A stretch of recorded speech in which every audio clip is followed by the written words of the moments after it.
Y'all, we just got the latest chapter of Ultimate Exorcist Kiyoshi, and I'm gonna be real with you guys.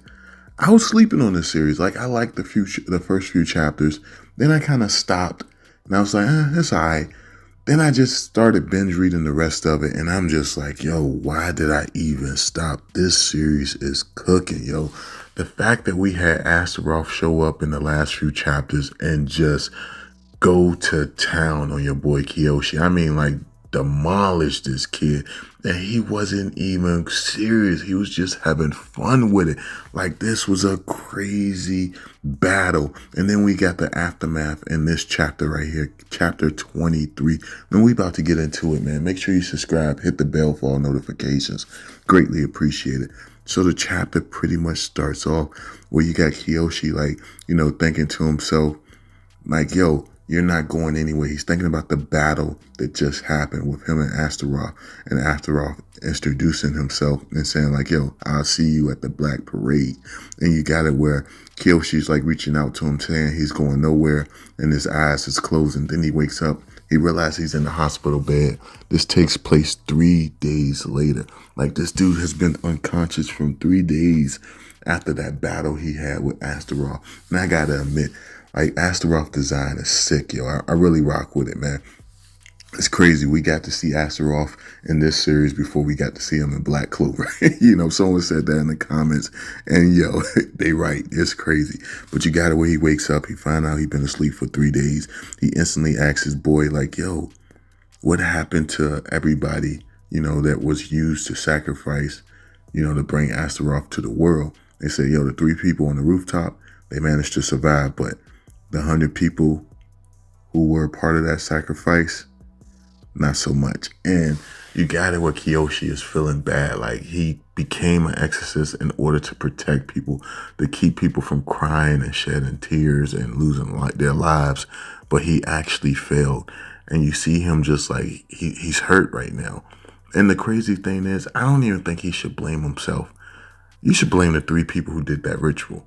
Granted, I know they was tricked and duped into doing it, but hey, nah, it's their fault that this happened. But you got it with Kiyoshi, he's taking it hard. And you got it where his friends are trying to calm him down, saying like, yo, nah, man, you did much more than us. Like, we didn't stand a chance against this guy. You went toe to toe with a demon lord, like, and you came out alive. You should be proud of that. But of course, he doesn't want to hear that because he failed for, at protecting everybody. He said it himself, like, yo, so much for protecting everybody.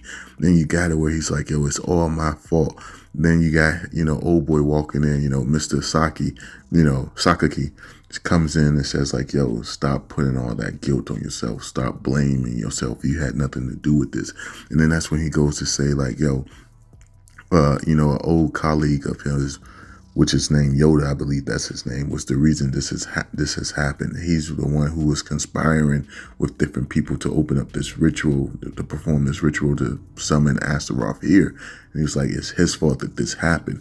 Now, I'm very curious if Sakaki is going to actually go after this Yoda guy, or Yuda. I can't remember if it's Yuda or Yoda, but if he's going to go after this guy and get revenge for everything that happened. Because I'm not going to lie, that battle was pretty intense with, Sakaki and this Yoda guy. It was pretty dope as hell, if you ask me.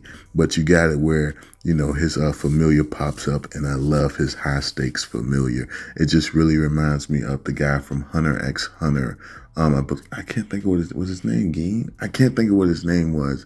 Kite. His name was Kite. And he had like a kind of like similar ability where like roll the dice and whatever number he got, that's the type of weapon he gets. And the same thing seems to be the case with Sakaki.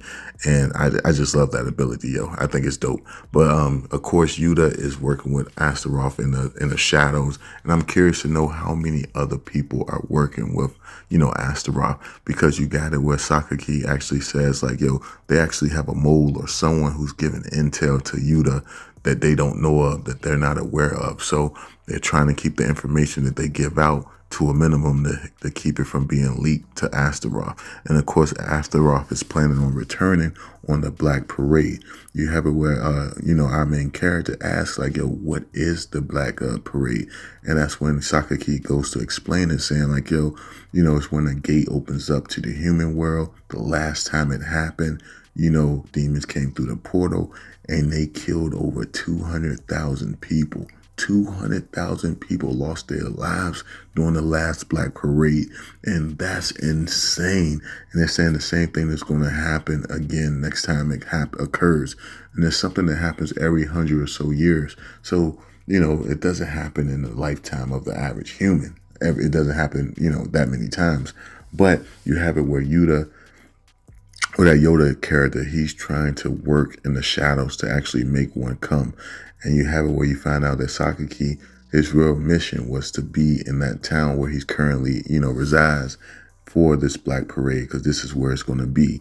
Thanks to Kiyoshi, grandmother giving the intel, they're all there to prepare for it. And you got it where Sakaki has a few other exorcists that he gave this information to, that he trusts, that he knows he can trust to prepare for this Black Parade. And they're going to actually try to take down, your boy Asutaroth. It seems as if he's one of the great demon lords. It seems to be 3 of them. He has 13 warriors working under him, or demons working under him. And it looks like some shit is about to go down. And just seeing, Asutaroth sitting there on his throne. You got the table in front of him with the 13 demons, sitting at the table. I think they call it the 13 Club or something like that. It kind of gives me vibes of Bleach, when it was Aizen and he had the Ron cars and they were sitting at the table. That's the vibes I get. But of course you got it where, everyone's thinking about everything that happened back in the day, as far as, what your boy Sakaki is telling them. And you got it where, old boy wants to get involved. He wants to help out in this battle. He doesn't want to just sit here and watch his friends be hurt and fight on their own. Pretty much you got Nihon and I believe the other guy name is Jack Doe or something like that, Jack something. But they both want to get in this battle. But of course, Sakaki tells them they cannot, because they don't have the talent or the experience to actually take place and to participate in this battle. And he said, not only that, what would I tell your parents if something was to happen to you? So of course you got it where Kiyoshi is excited or happy that his friends are still willing to fight on his behalf. But next thing you know, he goes to get out the bed, and you see that he's really fatigued from his battle with Asutaroth. He has no energy left in him. In fact, Sakaki says, like, yo, an infant can beat you right now. So the chapter ends with them pretty much going to a hot spring to kind of, relax, help Kiyoshi get some of his energy back, his powers back. It's some type of exorcist springs. So I'm imagining it replenishes your strength over time. So I wonder if this is going to be something that's going to be only for one chapter, or if it's going to be something that happens over several chapters. But with him exhausting himself, does that mean he will get stronger? I'm very curious about that. I mean, it seems like they're preparing for this big battle against Asutaroth, and I can't wait to see it. But that's all we got for this one. Let me know y'all thoughts down below. Are y'all rocking with this series? I'm really liking it, yo. I stopped around about, chapter 6, let it build up a little bit, heard people talking about it, said, yo, let me get back into it. And I'm glad I did, man. But let me know y'all thoughts down below, and I'll catch y'all in the next one, man. Peace.